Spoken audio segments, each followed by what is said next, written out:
தர்ம அர்த்த காம மோட்சம் என்ற 4 புருஷார்த்தங்கள் அமைந்திருக்கின்றன. அந்த நான்கையும் காட்டிலும் மிகவும் சிறப்பு பெற்றது, பெருமை பெற்றது, மிகுந்த ஆனந்தத்தை அளிப்பது இந்த நாமத்தினுடைய பெருமை. அச்சுவை பெரினும் வேண்டேன் அரங்கமா நகருளானே, உன்னுடைய நாமங்களையே சொல்லிக்கொண்டு அனுபவிப்பதை காட்டிலும் நீ கொடுக்கும் பரமபதம் கூட எனக்கு வேண்டாம் என்று தொண்டரடிப்படியாழ்வார் தெரிவிக்கிறார். அப்போ அச்சுவை என்று ஸ்ரீவைகுண்ட இன்பம், உயர்ந்த அந்த மோட்ச ஆனந்தம் கூட இந்த நாமங்களை சொல்லி அனுபவித்தல் மகிழ்தல் என்பதோடு ஒப்பிடும்போது குறைந்து போகிறது. அது ஒன்றுமில்லை என்ற அளவிற்கு எம்பெருமானுடைய நாமங்களுக்கு உண்டான ஏற்றம் பெருமை, அந்த நாமங்களை எப்போதும் சொல்லி அனுபவிக்க வேண்டும் என்றுதான் ஆழ்வார்கள் எல்லோரும் ஆசைப்படுகிறார்கள். அதே அர்த்தத்தை தான் பீஷ்மாச்சாரியர் தர்மபுத்திரனுக்கு அந்த நாமங்களை எல்லாம் தொகுத்து உபதேசித்தார். நாம் அந்த சகசிரநாம ஸ்தோத்திரத்தை தான் அனுபவித்துக் கொண்டு வருகிறோம். அதிலே முன்னுரையாக அந்த சகசிரநாம ஸ்தோத்திரம் எவ்வாறு பிறந்தது, ஏன் பிறந்தது என்று சொல்லக்கூடிய ஸ்லோகங்களை பார்த்து கொண்டிருக்கிறோம். தர்மபுத்திரன் அனைத்து தர்மங்களையும் பீஷ்மரிடத்திலிருந்து உபதேசமாக பெற்றார். துளியும் மிச்சமில்லாமல் என்னென்ன கேட்டு பெற வேண்டுமோ, சாஸ்திரங்கள்ல மூலை முடுக்கல எங்கெல்லாம் தர்மங்கள் அமைந்திருக்கின்றனவோ அனைத்தையும் ஒன்று திரட்டி அனைத்தையும் கேட்டு முடித்தான். அப்படி கேட்டும் திருப்தி ஏற்படாமல் மீண்டும் ஒரு முறை பீஷ்மரை அணுகி, கோதர்ம சர்வதர்மானாம் பவதப்பரமோ மதஹா, உமக்கு மிகவும் சீரியது சிறந்ததுன்னு நீர் எத்தை கொண்டிருக்கிறீரோ, உம்முடைய மனதுக்கு எது மிகவும் சிறந்தது சிறப்பு பெற்றது தன்னிகரற்றது என்று நீர் கருதி இருக்கிறீரோ அப்படிப்பட்ட தர்மத்தை நமக்கு உபதேசிக்க வேண்டும் என்று கேட்டார். இதுதான் சாஸ்திரங்கள்ல ரொம்ப முக்கியமான ஒரு தன்மை. கேள்வி என்பது பொதுவாக இருக்க வேண்டும், பதில் என்பது விசேஷமாக வர வேண்டும். பொதுவானது என்றால் எதையோ ஒன்றை குறித்து கேள்வி கேட்காமல் பொதுவாக நமக்கு ஞானம் பிறக்க வேண்டும், நாம் தெரிந்து கொள்ள வேண்டும்ங்கிற அந்த விருப்பத்தோடு கேள்வி பொதுவிலே அமைந்திருக்க வேண்டும். ஆனால் எதையோ ஒன்றை என் மனதிலே நான் கருதி இதனுடைய சிறப்பு என்ன, அதை பத்தி எனக்கு கூறு என்று கேட்டால் அப்ப கேள்வி விசேஷத்திலே அமைந்திருக்கிறதுன்னு அர்த்தம். நிறைய புராணங்கள் அமைந்திருக்கின்றன. அதுல உயர்ந்த புராணங்கள் என்று சாத்திக புராணங்கள் கொள்ளப்படுகின்றன. அந்த சாத்திக புராணங்களுக்குள்ளேயே மிகவும் தலையானது ஸ்ரீ விஷ்ணு புராணம். அந்த புராணம் கூட எப்படி தொடங்க பெற்றதுன்னா, மைத்ரேயர் அவர் பராசரரிடத்துல கேட்கிறார். கேட்கும் பொழுது எதனிருந்து இந்த ஜெகத்தானது பிறந்தது, யார் இந்த ஜெகத்தை எல்லாம் படைத்தார், எதில இந்த ஜெகத்து போய் லயமடைகிறது, யார் இந்த ஜீவாத்மாக்களை எல்லாம் காக்கிறார் என்று பொதுவாக கேள்வி இருந்தன. அந்த கேள்விக்கு பராசரர் பதில் சொல்லும் பொழுது, விஷ்ணு சகாஷாத் உத்பூதம் ஜெகத்து, இந்த ஜெகத்து விஷ்ணுவாகிற எம்பெருமானிடத்திலிருந்து உற்பத்தியானது, அவர்தான் ஜெகத்தை படைத்தவர், ஜெகத்துக்கு காரணம் விஷ்ணு என்று தெரிவித்தார். ஆனால் இப்போ விசேஷமான கேள்வி, விசேஷத்திலே கேள்வி என்றால் அது லிங்க புராணம் முதலான புராணங்களை எடுத்துக்கொண்டால் அங்க கேள்வியே எப்படி இருக்கும் தெரியுமா? இதோ இந்த லிங்கம்னு ஒண்ணு உலகத்தவர்களால பூஜிக்கப்படுகிறதே, அந்த லிங்கத்துக்கு என்ன பெருமை, லிங்கத்தை வழிபட்டால் என்ன அடையலாம், லிங்கத்துக்கு எத்தகு பெருமைகள் உள்ளன என்று விசேஷமா ஒரு லிங்கத்தை தனக்கு மனதிலே கருதி அந்த லிங்கத்துக்கு இருக்கக்கூடிய வைபவம் என்னன்னு கேட்டு தெரிந்து கொள்ளுதல். அப்படி இருக்கக்கூடாது, கேள்வி பொதுவாக இருக்க வேண்டும். இதே போலத்தான் மற்ற புராணங்கள், வாயு புராணமோ மத்த உண்டான புராணங்களோ, தனக்கு அக்னி புராணம் முதலான புராணங்களை பார்த்தால் இந்த அக்னி என்ற ஒரு தேவதை இருக்கிறதே, அவருக்கு என்ன பெருமை, அவர் இன்னென்ன மாதிரி எல்லாம் பெருமை உடையவர்னு பலரும் சொல்லுகிறார்களே, அதெல்லாம் எனக்கு இன்னும் விளக்கி கூற வேண்டும் என்று விசேஷமா தாமே முதல்ல அவருக்கு பெருமை உண்டுன்னு மனதிலே கருதி அதை மேற்கொண்டு விளக்க வேண்டும்னு கேட்கப்பட்டு பின்னர் அந்த புராணங்கள் உபதேசிக்கப்பட்டன. ஆனால் அப்படி அல்லாமல் கேள்வி பொதுவிலே இருக்க வேண்டும். இப்ப பீஷ்மரிடத்திலையும் தர்மபுத்திரன் பொதுவாகத்தான் கேட்டார்.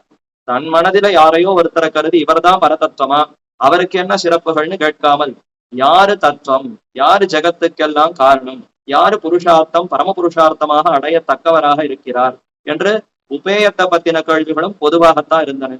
அடுத்து உபாயத்தை பத்தி 4 கேள்விகள்.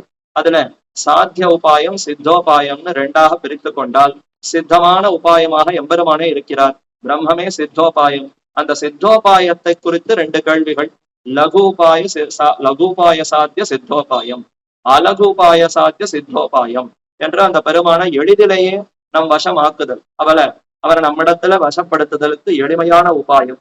சித்தமா இருக்கக்கூடிய எம்பெருமானை சற்று சிரமப்பட்டு நிறைய காரியங்களை புரிந்து வசப்படுத்துதல், அது அலகுபாய சாத்திய சித்தோபாயம் என்று இப்படி ரெண்டு கேள்விகள், அதுவும் பொதுவாகத்தான் இருந்தன. ஸ்துவந்தக்கம் கம் அர்ச்சந்தகா, யாரை குறித்து சுதிக்க வேண்டும், யாரை குறித்து அர்ச்சனை பண்ண வேண்டும், பொதுவான கேள்விகள். அதற்கு தர்மபுத்திரருக்கு பீஷ்மர் விடை சொல்லும் பொழுதும் அவர் விசேஷமா பதில் சொல்லுகிறார். தனிப்பட்ட ஒரு தெய்வத்தை சொல்லி இவர்தான் இந்த ஜெகத்தை படைத்தவர், இவர்தான் அர்ச்சிக்க தகுந்தவர் என்று சொல்லிக் கொண்டு வருகிறார். அதிலே நாம் அந்த 6 கேள்விகளுக்கு 3 கேள்விகளுக்கு பதில பார்த்து விட்டோம். அந்த 3 கேள்விகளுக்கு உண்டான பதில் ஸ்லோகங்களை மட்டும் ஒரு தடவை சொல்லிடுறேன். ஜெகத் பிரபும் தேவதேவம் அனந்தம் புருஷோத்தமம் ஸ்துவன் நாம சகசிரேன புருஷ சததோத்திதா. இது 6வது கேள்விக்கு உண்டான பதில். ஆலம்பன உபாயம், சாலம்பன உபாயம்னு பெயர். சித்தோபாயம், சாத்தியோபாயம், சாலம்பன உபாயம். எதையோ ஒன்றை பற்றி கொண்டு அதன் மூலமாகவே வாழ்க்கை இறுதி வரைக்கும் அதையே ஒரு உபாயமாக வழியாக பற்றி கொண்டு அதன் மூலமா எம்பெருமானை அடைதல், முக்தி பெறுதல். அப்படி எதை பற்றி கொண்டு ஜபம் செய்து வாசிகமா மீண்டும் மீண்டும் தொடர்ந்து உச்சரித்து கொண்டே இருந்தால், யாரை குறித்து அந்த நாமங்களை உச்சரித்து கொண்டே இருந்தால் முக்தி பெறலாம்னு கேள்வி. அதற்கு ஜகத்துக்கு பிரபுவா இருக்கக்கூடியவனாய், தேவதேவனாய் இருக்கக்கூடியவனாய், புருஷோத்தமனாக இருக்கக்கூடியவனாய் அந்த எம்பெருமானையே எப்பொழுதும் 1000 நாமங்களை சொல்லி ஸ்துதிக்க வேண்டும், வாச்சிகமா ஜபம் செய்ய வேண்டும்னு பதில் தெரிவித்தார். அடுத்து அலகோபாய சாத்திய சித்தோபாயம், அர்ச்சந்தகா கம்னு கேட்ட கேள்விக்கு தமேவ சார்ச்சயன் நித்தியம் பக்தியா புருஷமவ்யயம் தியாயன் ஸ்துவன் நமஸ்யஞ்ச யஜமான ஸ்தமேவச்ச என்று யாரை குறித்து அர்ச்சனை செய்ய வேண்டும்னா வழிபட வேண்டும் அர்த்தம். நிறைய உபச்சாரங்கள் தொண்டுகளை புரிந்து வணங்க வேண்டும், வழிபட வேண்டும். அது யாரை குறித்து செய்ய வேண்டும்? முன்னாடி இப்ப யாரு சொன்னேனோ அதே விஷ்ணுவாகிற புருஷனாகிற புருஷோத்தனமாகிற எம்பெருமானத்தான் அர்ச்சிக்க வேண்டும். தினந்தோறும் அர்ச்சிக்க வேண்டும், பக்தியோடு அர்ச்சிக்க வேண்டும், அவரை யஜமானராக கருத வேண்டும், அவரை நமக்கு வகுத்த சுவாமியாக கருதி தியானிக்க வேண்டும், ஸ்துதிக்க வேண்டும். நமஸ்யஞ்ச, மனசு வாக்கு காயம் 3த்தினாலே அந்த எம்பெருமான அர்ச்சிக்க வேண்டும், வழிபட வேண்டும்னு அதையும் சாதித்தார். அடுத்து சாத்தியோபாயம், நியாயம் ஸ்துவந்தகா கம் கம் அர்ச்சந்தகான்னு கேட்டார். அதுல ஸ்துவந்தகா கம் ஏஷமே சர்வதர்மானாம் தர்மோ அதிகதமோ மதஹா என்று 3வது கேள்விக்கு உண்டான பதில தெரிவிக்கிறார். இவர்தான் அனைத்து தர்மங்களை காட்டிலும், அதாவது அனாதி நிதனம் விஷ்ணும் சர்வலோக மகேஸ்வரம் லோகாத்தியக்ஷம் ஸ்துவன் நித்தியம் சர்வ துக்காதிகோ பவே என்ற இந்த ஸ்லோகத்தின் மூலமாக ஸ்துவந்தக்கம், யாரை ஸ்துதித்தால் எளிமையாக வெறும ஸ்துதி பண்ணினாலே, அவருடைய பெருமைகளை சொன்னாலே மகிழ்ந்து நமக்கு அவர் வசப்பட்டு விடுவார், முக்தி அளித்து விடுவார் என்ற கேள்விக்கு அனாதி நிதனம் விஷ்ணும், ஒரு ஆதி அற்றவர், முடிவு அற்றவர், அந்தமற்றவர், எப்போதும் இருக்கக்கூடிய விஷ்ணுவாகிற எம்பெருமான் அனைத்து உலகங்களுக்கும் மகேஷனாய் சக்கரவர்த்தியாய் விளங்கக்கூடிய எம்பெருமானை நாம் நித்தியம் எப்போதும் ஸ்துதிக்க வேண்டும், அனைத்து துக்கங்களிலிருந்து விடுபடலாம் என்று சாதித்தார். அப்ப 6, 4, 3 இந்த 3 கேள்விகளுக்கு விடைய பார்த்தோம். அடுத்து இப்ப 5வது கேள்வி, அதுதான் சாத்திய உபாயம். கோதர்ம சர்வதர்மானாம் பவத பரமோ மதஹா, உம்முடைய மனதாலே நீர் எந்த தர்மத்தை ரொம்ப சிறப்பான சீரியதான தர்மம் என்று கொண்டிருக்கிறீரோ அதை பத்தி சொல்லும் என்று கேட்டாரா. அதற்கு பதில் தெரிவிக்கிறார். ஏஷமே சர்வதர்மானாம் தர்மோ அதிகதமோ மதஹா யத்பக்தியா புண்டரீகாட்சம் ஸ்தவைர் அர்ச்சேன் நரசதா. நரர்கள், மனுஷியர்கள், நர என்ற சொல்லாலே அழிவற்ற ஜீவாத்மாக்கள், நாம எல்லோரும் சேர்ந்த அந்த குழு நாராயணகாங்கிற அந்த பதத்துல கூட நரம் நாரங்கள்னு வருகின்றன. அதே போல அழியாததாய் எப்போதும் இருக்கக்கூடிய ஜீவாத்மாக்கள், அவர்கள் நரர்களாக மனுஷர்களாக கீழே பிறக்கிறோம். அப்படிப்பட்ட நரர்கள் அத்தனை பேரும் சதா எப்போதும் அர்ச்சேன், எப்போதும் எல்லா காலத்திலும் இவரையே அர்ச்சிக்க வேண்டும், இவரை குறித்தே வணங்க வேண்டும், இவரை குறித்து பக்தியோடு பக்தி உபாயத்தை கடைபிடிக்க வேண்டும். கண்ணன் பக்தி யோகம் செய்ய வேண்டும் உபதேசித்தாரா. மன்மனா பவஹா மத் பக்தஹா மத்யாஜி மாம் நமஸ்குரு மாமே வைஷ்யதி யுக்தைவம் என்று அந்த கண்ணன் உபதேசித்த அந்த பக்தி யோகத்தை தான் இங்க பீஷ்மரும் உபதேசிக்கிறார். இவர்தான் சர்வதர்மானாம் தர்மஹா அதிகதமோ மதஹா. பல தர்மங்கள்னு நான் உபதேசித்தேனே, எல்லா தர்மங்களும் ஒன்றும் இல்லை. அப்படி கூழாங்கல்ல போல கொண்டால் அதற்கு சமமா பெரிய மலையை போல இருக்கக்கூடியவர் இந்த கண்ணன் பெருமான் தான். பர்வதம் பரமாணுன்னு ஆச்சாரியர்கள் ஆங்காங்கு எடுத்து உபதேசிப்பார்கள். ரிஷிகளையும் நம்மையும் ஒப்பிட்டால் ரிஷிகள் எல்லாம் மலைய போலே, நாமெல்லாம் அவர்களுக்கு கீழே இருக்கக்கூடிய கூழாங்கல்ல போலே. ஆழ்வார்களையும் ரிஷிகளையும் ஒப்பிட்டால் ஆழ்வார்கள் மலைய போலே, ரிஷிகள் கூழாங்கல்ல போலே என்று சொல்லுகிற அதே கணக்கிலே இப்ப பல தர்மங்களை பீஷ்மர் உபதேசித்தார். இன்னென்ன தர்ம காரியங்கள் வேதத்துல இப்படியெல்லாம் சொல்லப்பட்டிருக்கின்றன. கிணறு வெட்டுதல், ஊராருக்கு நிறைய அன்னதானம் வழங்குதல், வஸ்திரதானம் செய்தல், தீர்த்த தானம் செய்தல், இது முதலான பல தர்மங்கள். ராஜா எப்படியெல்லாம் கடைபிடிக்க வேண்டும், நாட்டு மக்கள் எப்படியெல்லாம் தர்மத்தை பின்பற்ற வேண்டும், பல தர்மங்களை உபதேசித்தார். இந்த தர்மங்கள் எல்லாம் ஒன்றுமே இல்லை என்ற அளவிற்கு சீரியதாய், ஒப்பற்றதாய், நிகரற்றதாய், பரமச்சேதனமான தர்மம். ஏன்னா இப்ப சொல்லப்பட்ட செயல்கள் எல்லாம் அச்சேதன கிரியா கலாபங்கள், வெறும் செயல்கள் தானே. இந்த செயல்களே நமக்கு அறிவுள்ள ஒரு சேத்தனனை போல இருந்து பலனை கொடுக்குமா? நமக்கு பலனை கொடுக்க வேண்டும்னா சேத்தனம், அறிவு இருக்கக்கூடிய ஒருத்தர் தான் பலனை கொடுக்க முடியும். இந்த தர்ம காரியத்தை செய்ததுனாலேயே பலன் வந்து விடாது. தர்ம காரியத்தினால யார் ஒருத்தர் மகிழ்கிறாரோ மகிழ்ந்து பலனை கொடுக்க வேண்டும். எந்த உலகத்துல லௌகிகமா பார்த்தா கூட ஒரு அறிவிருக்கக்கூடிய சேத்தனன் தான் மகிழ்ச்சி அடைந்து நமக்கு பலனை கொடுக்கிறாரே தவிர, ஏதோ அச்சேத்தனமா இருக்கக்கூடிய ஒன்றே பலனை கொடுக்க முடியுமா? கொடுக்க முடியாது. எந்த இடத்துக்கு போனாலும், ஒரு அலுவலகத்துக்கு போனாலும் பணி புரிந்தால், வேலையை 30 நாட்கள் நன்றாக பணிபுரிந்தால் இறுதியாக அடுத்த நாள் சம்பளம் கொடுப்பதற்கு ஒரு சேத்தனர் வந்து ஏதோ ஒரு கொத்தான அமுக்கினாத்தான் நமக்கு இத்தனை இந்த மாசத்துக்கு உண்டான வருமானம் வந்தது, இவ்வளவு சம்பள உயர்வு வந்தது, சம்பளம் வந்ததுன்னு சொல்ல முடியும். அப்ப இறுதியாக ஒரு சேத்தனம் தான் பார்த்து அனுமதிக்கணும், சரி இது சரியாக இருக்கிறது, இதற்கு இந்த பலன் கொடுக்கலாம்னு. அதே போல இத்தனை தர்ம காரியங்களை ஒருத்தன் புரிந்தாலும் இந்த தர்மத்தினால மகிழ்ச்சி அடைந்து கொடுக்கக்கூடியவனாக எம்பெருமான் கண்ணன் திகழ்கிறான். அப்ப அந்த கண்ணனே அனைத்து தர்மங்களை காட்டிலும் உயர்ந்த சீரியதான தர்மம், அதிகதமோ தமதா, அதுதான் எனக்கு மிகவும் மேலானதாய் உயர்ந்ததாக நான் கருதுகிறேன். சாஸ்திரங்களும் இவனைத்தான் தெரிவிக்கின்றன என்று மற்ற அனைத்தையும் காட்டிலும் ரொம்ப உயர்ந்த தர்மமாக இத்த தெரிவிக்கிறார். அப்போ சாத்தியோபாயங்களுக்குள்ளேயே கர்மயோகம், ஞான யோகம், பக்தி யோகம்னு பலதையும் கண்ணன் உபதேசித்தார். அவைகளை சொல்லி அவைகளுக்குள்ளேயும் சிறந்த தர்மம், சீரியதான தர்மம் இந்த எம்பெருமான் தான். அந்த எம்பெருமானை குறித்து பக்தியோடு வணங்குதல், எத் பக்தியா புண்டரீகாட்சம் ஸ்தவைஹி அர்ச்சேன் நரசதா என்று அதை தெரிவிக்கிறார். புண்டரீகாட்சனான எம்பெருமான் தாமரை கண்கள் கொண்டிருப்பவன். இந்த சாந்தோக்கிய உபனிஷத்தே தெரிவிக்கிறது. பிரம்மத்துக்கு எது அடையாளம்னா தஸ்யதா கப்பியாசம் புண்டரீகமேவம் அக்ஷினி என்று சொல்லி சூரிய மண்டலத்துக்குள்ளே ஒரு புருஷன் இருக்கிறார், அவருக்கு தாமரை போன்ற அழகான திருக்கண்கள் உள்ளன என்று உபனிஷத்து பிரம்மத்துக்கு அடையாளம் தெரிவித்தது. அப்ப அப்பேற்பட்ட அந்த பிரம்மம் தாமரை கண்கள் கொண்டிருக்கக்கூடிய எம்பெருமானையே எப்போதும் பக்தியோடு ஸ்துதிக்க வேண்டும். அவ்வளவு அழகு அந்த எம்பெருமான இடத்துல இருக்குன்னா நமக்கு பக்தி ஏன் பிறக்காது? ஒரு இடத்துல நமக்கு பக்தி ஏற்பட வேண்டும், அன்பு ஏற்பட வேண்டும்னா அவர் நமக்கு பார்ப்பதற்கு மிகவும் அழகாக இருக்க வேண்டும். அவருடைய குணங்கள் நம் மனதை ஈர்க்க வேண்டும், அவருடைய அழகு நம்மை கவர வேண்டும். அதெல்லாம் பெருமான இடத்துல இருக்கிறதே. ஒரு அவயவம் தாமரை கண்கள்னு ஒன்றை சொன்னது திருமேனி முழுக்கவே அவருடைய சௌந்தரியம், லாவண்யம் அனைத்தையும் சொன்னதாக கொள்ளலாம். ஆக அப்படி இருக்கக்கூடிய அந்த எம்பெருமானை பக்தியோடு ஸ்துதித்தல் கசக்க போறதா? ரொம்ப கஷ்டப்பட்டு சிரமப்பட்டு யாரோ ஒன்றும் இல்லாத ஒருத்தனை ஸ்துதிக்க வேண்டும், அவரை வணங்க வேண்டும், அவரை மகிழ வைக்க வேண்டும்னா ரொம்ப துர்லபம். ஆனா தாமரை கண்களோடு இருக்கக்கூடிய எம்பெருமான பார்த்தாலே மனசு அப்படியே ஈடுபடுகிறது. அவரை விட்டு மனது எங்கும் செல்லுவதற்கு, நகருவதற்கு இடம் மறுக்கிறது. அப்ப அப்படி இருக்கக்கூடிய எம்பெருமானை பக்தியோடு ஸ்துதித்தல்ங்கிறது மிகவும் சுலபமான காரியம். அந்த எம்பெருமானை ஸ்துதித்தல், அர்ச்சித்தல், அந்த அன்போடு அந்த எம்பெருமானை பல உபச்சாரங்களை பண்ணி வணங்குதல், இது எல்லாமே எப்போதும் நரர்கள் செய்ய தகுந்தது. அப்ப நரர்கள், மனுஷியர்களாக பிறந்த அனைவருமே புண்டரீகாட்சனான எம்பெருமானை ஸ்துதிக்க வேண்டும், வணங்க வேண்டும். இதுல எந்த பாகுபாடும் இல்லை, வேறுபாடும் இல்லை. இன்ன குலத்துல பிறந்தவர்கள் தான் எம்பெருமானிடத்தில் பக்தியோடு இருக்க வேண்டும் என்ற எந்த பாகுபாடும் இல்லை. இருந்தால் நரன்ற சொல்லியிருக்க மாட்டாரு.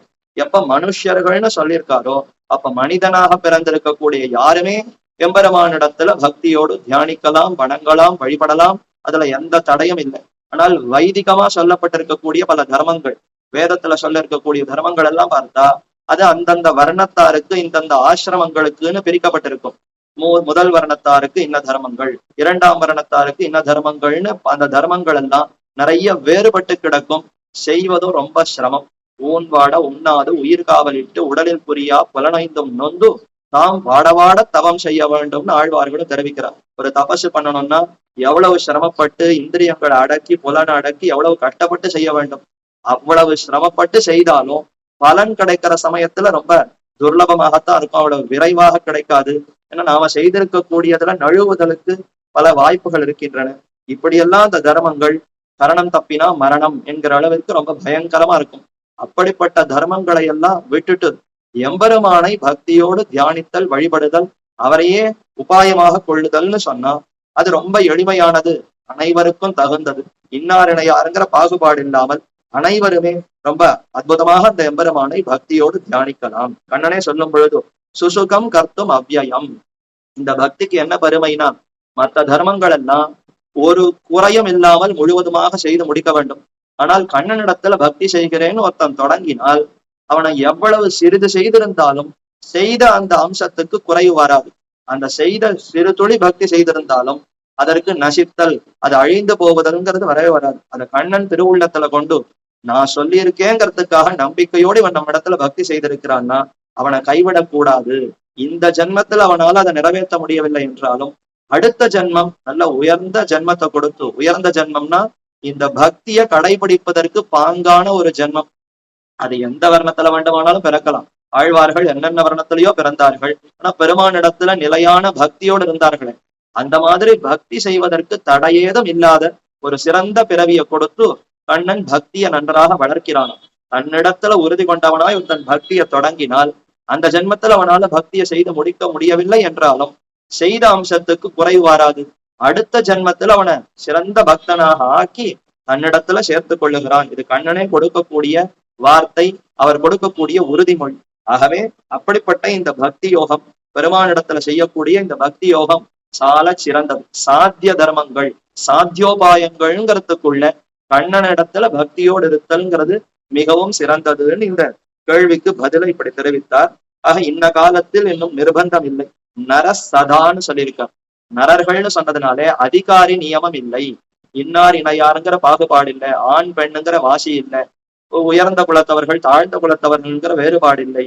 அதே மாதிரி பண்டித பாமரன், நல்லா படித்த ஞானிகள் தான் செய்யணும், ஏதும் தெரியாத அறிவில்லாதவர்கள் செய்யக்கூடாது, இப்படி எந்த பாகுபாடும் இல்லைன்னு சொன்னார். சதான்னு சொன்னதுனாலே காலை மாலை இரவு எல்லா பொழுதிலும் பெருமானிடத்துல பக்தியோடு இருக்கலாம். அது காலங்கார்த்தால மட்டும்தான் பக்தியோடு இருக்கணும், ராத்திரி பொழுது பெருமானை சிந்திக்க கூடாது, அப்படியெல்லாம் இல்லை. இன்ன காலம் இன்ன தேசம் என்ன நிர்பந்தம் இல்லாமல் எப்போதும் எம்பெருமானிடத்துல பக்தியோடு இருக்கலாம் என்று இது பல இடங்கள்லயும் புராணங்கள் எல்லாம் சொல்லப்பட்டிருக்கக்கூடிய அந்த அர்த்தத்தை சேரப்பிடித்து இங்க தர்மபுத்திரனுக்கு பீஷ்மர் இப்படி உபதேசித்தார். அடுத்து பரம பிராபியம் என்னும் உபேய விசேஷமான அந்த கேள்விக்கு மேலே பதில் தெரிவிக்கிறார். இனி முதல் கேட்ட இரண்டு கேள்விகள், அதாவது முதல்ல கேட்கப்பட்ட இரண்டு கேள்விகள் என்ன? தத்துவம், அதாவது தத்துவத்தை பத்தின இரண்டு கேள்விகள் கேட்டார். கிமேகம் தெய்வத்தம் லோகே கிம் வாப்பியேகம் பராயணம் என்று கேட்ட அந்த இரண்டு கேள்விகளுக்கு எது அடையத்தக்க இடம்ங்கிற அந்த கேள்விக்கு முதல்ல பதில தெரிவிக்கிறார். பராயணம், யார் அடையத்தக்கவர், யார் ஒருத்தர் மிகவும் அடையத்தக்கதிலேயே மிகவும் சிறந்தவராக இருக்கிறார், பரம பிராபியம் யாருன்னு கேட்டாரா, அதற்கு பதில தெரிவிக்கிறார். பரமம்யோ மகத் தேஜக பரமம்யோ மகத் தபக பரமம்யோ மகத் பிரம்ம பரமம்ய பராயணம் என்று இதற்கு பதில் அளிக்கிறார். பரம பிராபியம் யாரு? பரமங்கிற சொல்லாலேயே என்ன தெரிகிறது?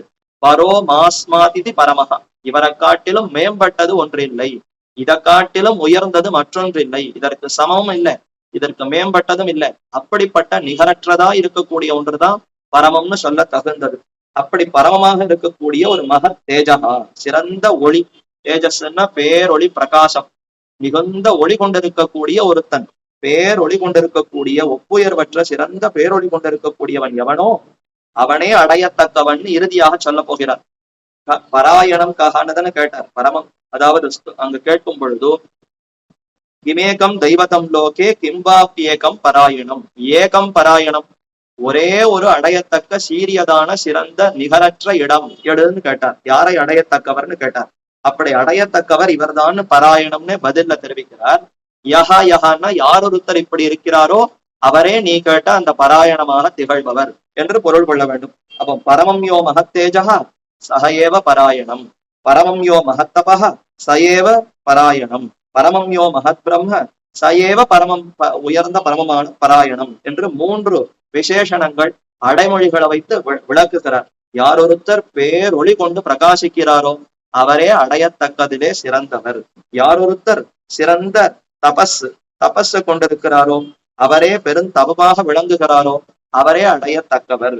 அடுத்து மகத் பிரம்ம, சிறந்த பிரம்மம் என்று யார் ஒருத்தர் கொண்டாடப்படுகிறாரோ அவரே அடையத்தக்கவர்.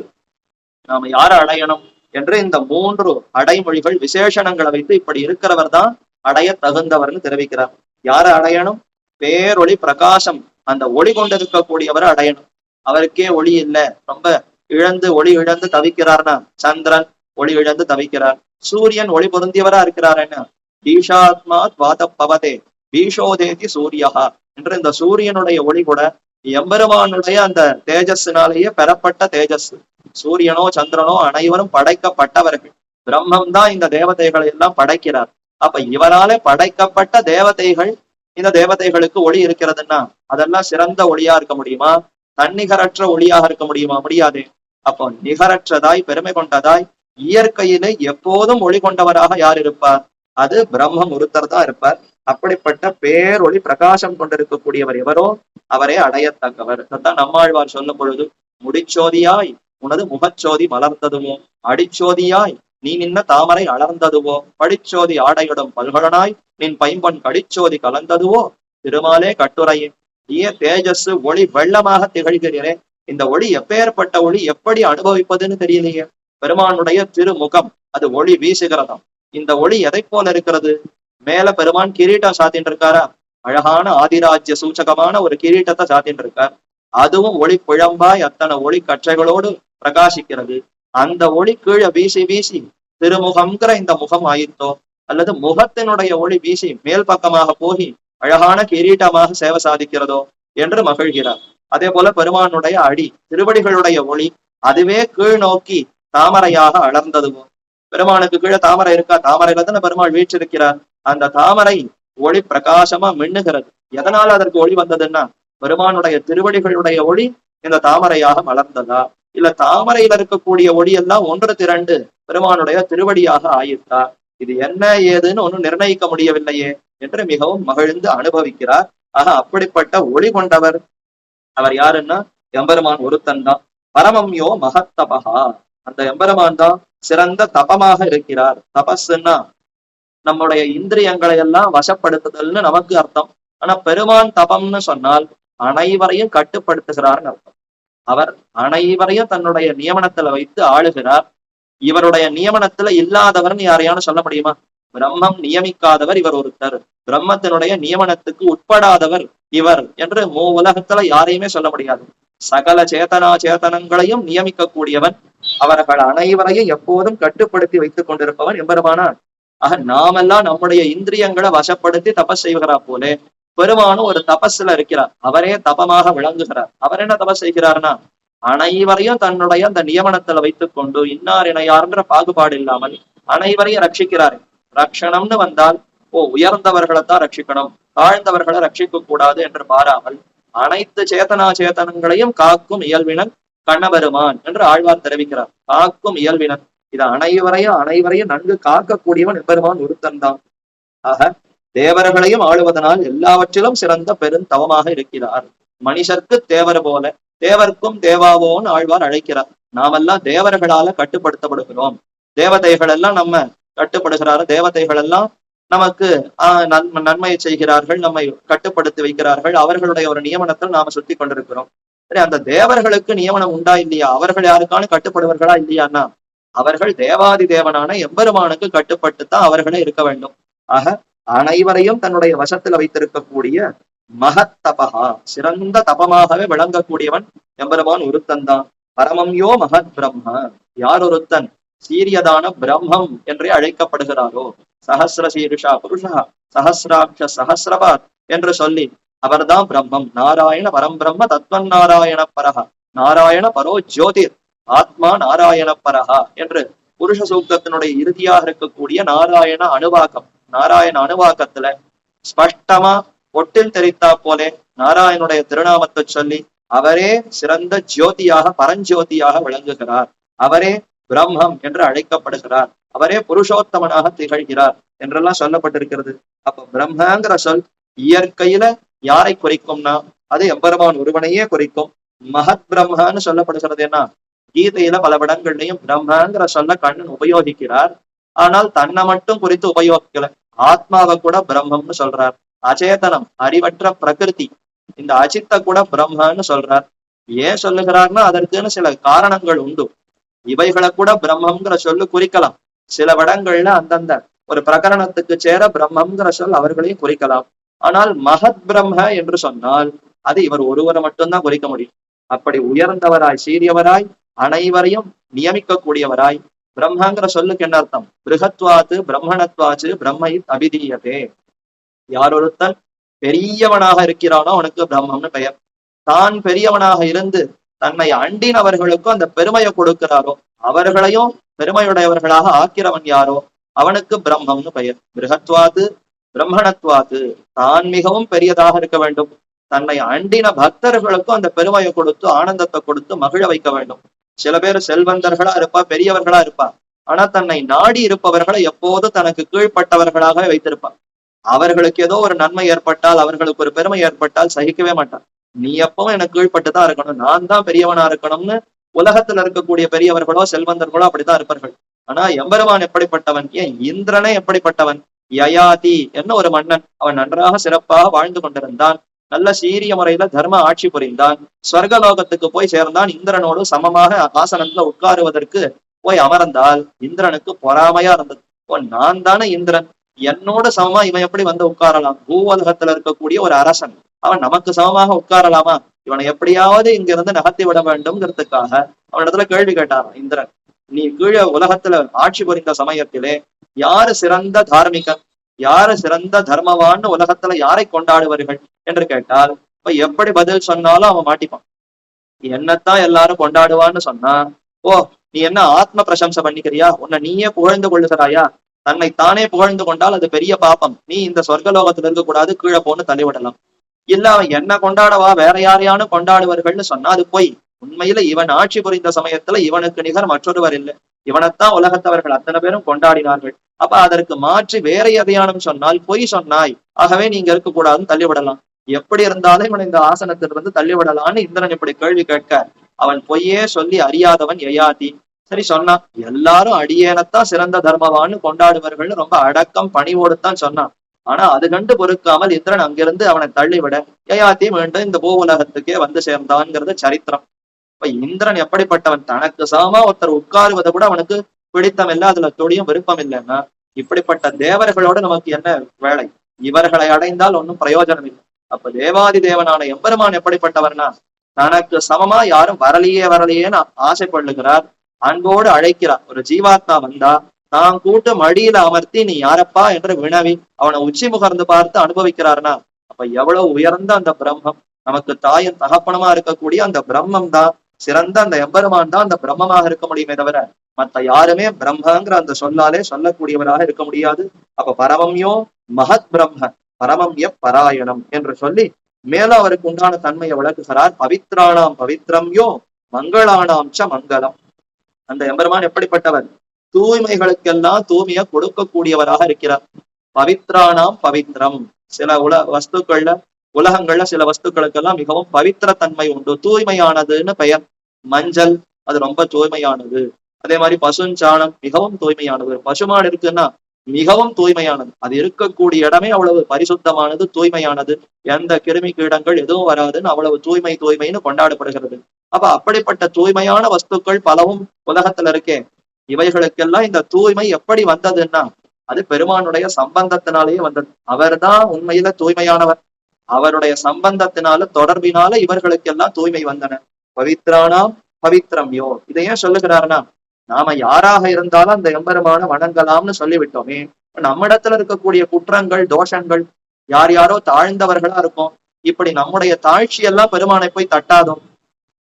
பண்டிதர்கள் ஞானிகள் பெருமானை கொண்டாடினா அது நன்மையாக இருக்கும்.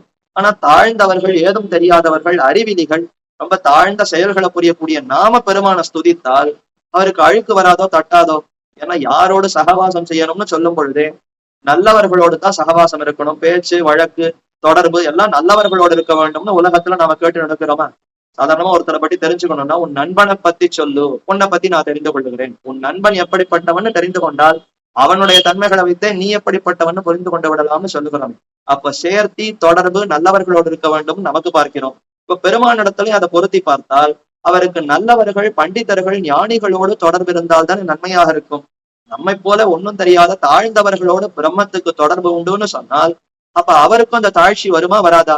என்ன, சேற்றில கொண்டு போய் எதையோ ஒரு புஷ்பத்தை கொண்டு போய் போட்டா அந்த புஷ்பத்தினுடைய நறுமணம் எல்லாம் போய் அந்த சேரு சகதியினுடைய அந்த துர்நாற்றம் தான் அதற்கும் ஏறி போகும். அத மாதிரி பெருமானும் நம்மிடத்துல கலந்தால் நம்மோட அவருக்கு ஒரு தொடர்பு ஏற்பட்டதுன்னா அவருக்கு பவித்திரம் குன்றி விடுவான்னு கேள்வி வருமே? வரவே வராது. பவித்திர தன்மைகளுக்கெல்லாம் பவித்திரத்தை கொடுக்கக்கூடியவரே அவர்தான். அப்ப எத்தனை அழுக்கு உடையவர்களாக நாம் இருந்தாலும் ஒன்னும் கவலை வேண்டாம். அந்த பவித்திரமா இருக்கக்கூடிய எம்பெருமானுடைய தொடர்பினாலே நம்முடைய குற்றங்கள் எல்லாம் களையப்பெறுமே தவிர அவரிடத்த தோஷங்கள் ஏறும் என்பதே கிடையாது. பவித்ரானாம் பவித்ரம் யோ மங்களானாம் ச மங்களம். மங்களத்தன்மை சிலதெல்லாம் தூய்மையை கொடுக்கும், சிலதெல்லாம் மங்களத்தன்மையை கொடுக்கும். சில வஸ்துக்களுக்கு மங்களத்தன்மை உண்டு. இப்ப விளக்கு ஏற்றி வைக்கிறோம், மங்களமான வஸ்து. அரிசி முதலான தானியங்களை வைக்கிறோம், பார்க்கிறோம், மங்களத்தன்மை கொண்டது, நன்மையை தரவல்லதுன்னு கொண்டிருக்கிறோம். அப்ப சிலதுக்கெல்லாம் மங்களத்தன்மை நன்மையை கொடுக்கக்கூடியது, சிலதெல்லாம் தூய்மையை கொடுக்கக்கூடியது. இந்த இரண்டுத்திற்குமே பிரம்மம் எம்பெருமான் தான் அந்த தன்மைகளையே அந்த வஸ்துக்களுக்கு கொடுத்திருக்கிறாராம். இப்ப மங்களமானவைகளுக்கெல்லாம் சிறந்த மங்களமாக எல்லாவற்றிற்கும் முடிவான பரமபுருஷார்த்தமாக இருக்கிறார். சுத்திக்கு காரணம் பவித்திரம், தோஷ நிவர்த்தி, நம்முடைய தோஷங்களை எல்லாம் பெருமான் போக்கி விடுகிறார். அடுத்து ரஜோகுணம் தமோகுணங்களால ஏற்படக்கூடிய அந்த தோஷங்கள் அதை அத்தனையும் போக்குகிறார். மங்களத்தன்மைன்னு சொல்லப்படுகிறது. அது எதற்கு அனுபவிக்கணும். பசுஞ்சாணியை வச்சு சுத்தி பண்ணலாம், சாப்பிட்ட இடத்த பரிசுத்தமாக்கணும், எச்சல் பரட்டணும்னா பசுஞ்சாணத்தை வைத்து சுத்தி பண்ணலாம். ஆனா அனுபவிக்க முடியுமா பசுஞ்சாணத்தை? அதுக்கு மங்களமா ஏதோ விளக்கேத்தி வச்சால் மங்களமா சில வஸ்துக்களை பார்த்து மகிழலாம். மங்களத்தன்மை சிலவற்றுக்குத்தான் உண்டு, தூய்மை சிலவற்றுக்குத்தான் உண்டு. இரண்டும் சேர்ந்து பார்ப்பது அபூர்வம். ஆனா பெருமானிடத்துல தூய்மையும் உண்டு, மங்களத்தன்மையும் உண்டு. அவரே நம்மை தூய்மைப்படுத்துகிறார், பரிசுத்தர் ஆக்குகிறார். அடுத்து அவரே அனுபவத்திற்கு நன்மையும் கொடுத்து சிறந்த மங்களமாகவும் திகழ்கிறார். பவித்ரானாம் பவித்ரம்யோ மங்களானாம் ச மங்களம். இதை பத்திதான் இங்க பராசர பட்டர் விவரிக்கும் பொழுதும் அவர் சொல்லுகிறார், சாஸ்திர ஆதாரங்களால் இது நன்கு விளங்கும். வாசனை மிகுந்த பூமாலை, சந்தனம், தேவஸ்திரீ, அமிர்த கலசம் முதலியவைகளும் சம்சார பந்தம் முழுதும் நீங்கி அதிபரிசுத்தனாகி இயற்கையில் அளவற்ற ஞானானந்த ரூபனாக விளங்கும் ஜீவாத்மாவையும் காட்டிலும் பரமாத்மா மிகவும் ஆசைப்படும்படி இருத்தலாலே மங்களுக்கெல்லாம் சிறந்த மங்களம். மங்களமான வஸ்துக்கள், பூமாலை மங்களம் கொண்டது, சந்தனம் மங்களம் கொண்டது, தேவஸ்திரீ ஒரு தேவ பண்டிர் மாதுவை பார்த்தா அதுவும் மங்களத்தன்மை கொண்டிருப்பவள், அமிர்த ரசம், இது முதலா பல விஷயங்கள் மங்களத்தன்மை கொண்டதுன்னு சொல்லப்பட்டிருக்கிறது. ஏன் ஆத்மாவே மங்களத்தன்மை கொண்டிருப்பவர். இந்த ஜீவாத்மா முக்தி பெற்றால் ஒரு முக்தனாக இருக்கக்கூடிய ஒரு ஜீவாத்மா மங்களத்தன்மை கொண்டிருப்பவர்.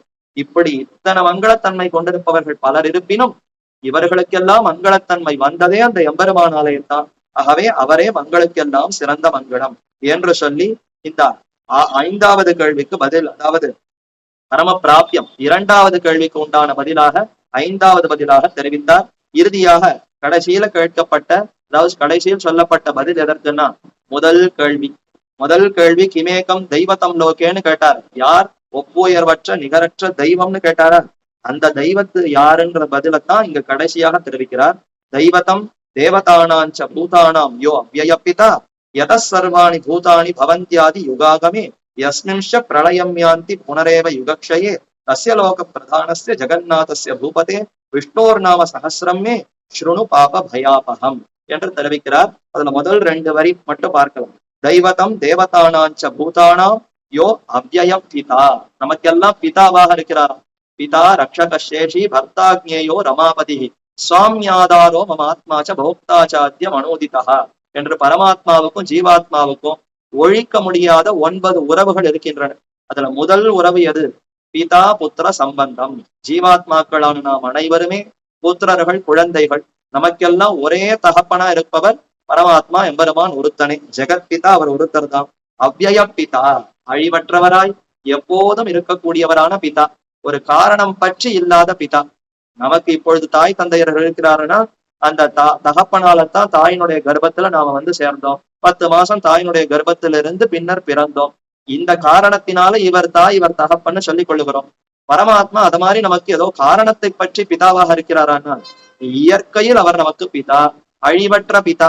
நம்முடைய பிதா 50 வருஷமோ 60 வருஷமோ 70 வருஷமோ இருப்பார், மரணம் அடைந்து விடுவார். ஒவ்வொரு ஜென்மத்துக்கு ஒவ்வொரு பிதா மாறிக்கொண்டே இருப்பார்கள். ஆனால் எப்போதும் ஆத்மாவுக்கு பிதா யாருன்னு பார்த்தால் அழிவற்றவராய் நித்தியமான பிதாவாக எம்பெருமான் இருக்கிறார். அவர்தான் தெய்வதம். தேவதானாஞ்ச பூதானாம், பிரம்மா சிவன் இந்திரன் முதலிய தேவதைகள் அவர்களுக்கெல்லாம் சிறந்த தேவதையாக விளங்குகிறார். எல்லா பிராணிகளுக்கும் அழிவற்ற பிதாவாக இருக்கிறார். தெய்வதம் தேவதானாஞ்ச, தேவதைகளுக்கெல்லாம் தெய்வமாக, தேவர்க்கும் தேவாவோன்னு ஆழ்வார் சொன்னதத்தான் இங்க தெய்வதம் தேவதானாஞ்ச, தேவதைகளுக்கெல்லாம் தேவதையாக தெய்வமாக விளங்குகிறார்.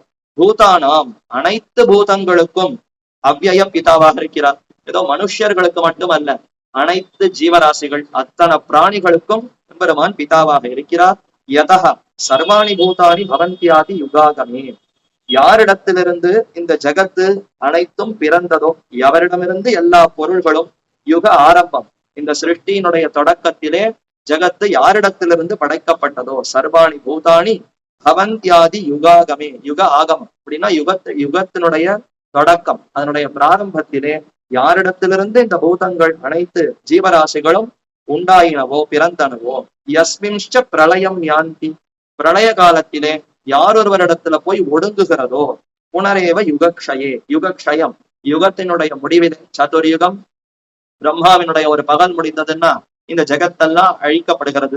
அப்படி அழிக்கிற சமயத்துல யுகத்தினுடைய முடிவிலே யாரிடத்துல போய் ஒடுங்கும்னா பரமாத்மாவின் இடத்துல போய் தான் ஒடுங்கும். அப்படிப்பட்ட பரமாத்மா தஸ்ய லோக பிரதானஸ்ய ஜெகநாதஸ்ய பூபதே, பூபதேன்னு இப்ப தர்மபுத்திரனை பார்த்து அழைக்கிறார். நீதான் பூவுக்கு பதி, இந்த ராஜாவல்லவா, அரசன் அல்லவா, அரசனே கேட்டுக்கொள். ஜெகநாதஸ்ய பிரதானஸ்ய, இந்த லோகமானது அவராலேயே காக்கப்படுகிறது. ஜெகத்துக்கு நாதனாய், லோக பிரதானனாய், உலகத்துக்கெல்லாம் சுவாமியாக இருக்கக்கூடியவர், உலகங்களை எல்லாம் நடத்துகிறவரான விஷ்ணுவே இந்த ஜெகத்துக்கெல்லாம் நாயகன் என்பதை நீ அறிவாய். விஷ்ணோர் நாம சகசிரம் மே ஸ்ருணு பாப பயாபகம்.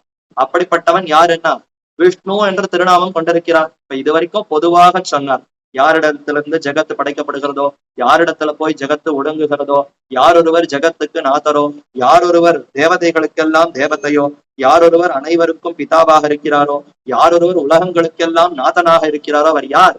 விஷ்ணு என்று திருநாமம் கொண்டிருப்பவர் தான் அவர். விஷ்ணோகோ நாம சகசிரம் மே ஸ்ருணு பாப பயாபகம், நம்முடைய பாபங்களையும் பயத்தையும் தொலைக்கக்கூடியதாய் 1000 நாமங்கள் அந்த எம்பெருமானுக்கு உண்டு. நாம சகசிரம் மே ஸ்ருணு, என்னிடத்திலிருந்து கேட்பாயாக என்று அன்போடு உபதேசிக்கிறார் பீஷ்மாச்சாரியர். மேற்கொண்டு அவர் உபதேசித்த அந்த நாமங்கள் எவை என்பதை கேட்டு அனுபவிக்கலாம் என்று கூறி அமைகிறேன். பிருந்தாரண்ய நிவாசாய பலராமானுஜாய ருக்மிணி பிராணநாதாய பார்த்தசூதாய மங்களம். ஆழ்வார் திருவடிகளே சரணம், எம்பெருமானார் திருவடிகளே சரணம், ஜீயர் திருவடிகளே சரணம்.